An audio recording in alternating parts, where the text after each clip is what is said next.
झाडं तोडण्यासंदर्भातील विधेयक मागे घेण्यावरून आजी-माजी वनमंत्री आता आमने-सामने आलेत। विधानसभेत वनमंत्री गणेश नाईक यांनी झाडे तोडण्यासंदर्भातील वन विभागाचं विधेयक मागे घेण्याबाबत विनंती प्रस्ताव मांडला। त्याला माजी वनमंत्री आणि विद्यमान आमदार सुधीर मुनगंटीवार यांनी विरोध करत सरकारलाच घरचा आहेर दिलाय। मात्र त्यानंतरही झाडं तोडण्यासंदर्भातील विधेयक मागे घेण्यात आले।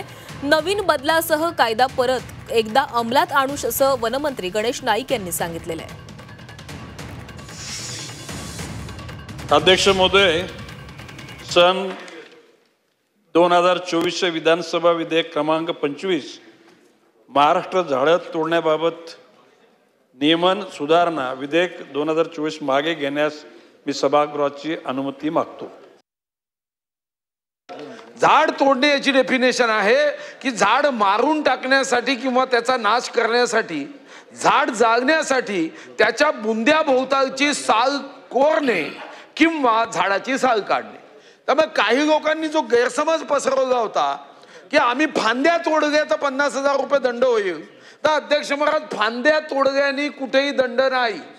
फांद्या तोडता येतात, पण झाड आणि तोडायचं असेल तर ते आजही तोडता येतं, फक्त परवानगी घेऊन तोडावं लागतं, एवढाच नियम आहे। तोडताच येत नाही असं कुठेही नियम नाही।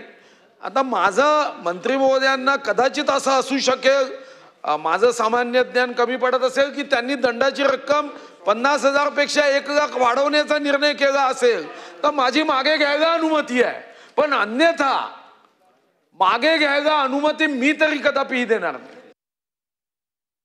सुधीर भाऊ, तुमच्या हेतूविषयी माझ्या मनात अजिबात शंका नाही। तुम्ही ही स्पष्टता तुम्ही बोललात म्हणून तर चर्चा तरी झाली आणि म्हणून त्याची साधारण म्हणजे सभागृहामार्फत जनतेला सुद्धा माहिती पडली की बा या ठिकाणी हेतू झाडं तोडायला कोणाला परवानगी देण्याचा नाही, म्हणजे मुबलक नाही, जे गरजेचं आहे। परंतु अजाणतेपणे तोडल्यानंतर त्याला अतिशय पॅनिक होईल अशा प्रकारचं दंड लागू नये आणि म्हणून भविष्यकाळामध्ये ग्रामीण भागासाठी सुद्धा कायदा लागेल, शहरी भागासाठी लागेल।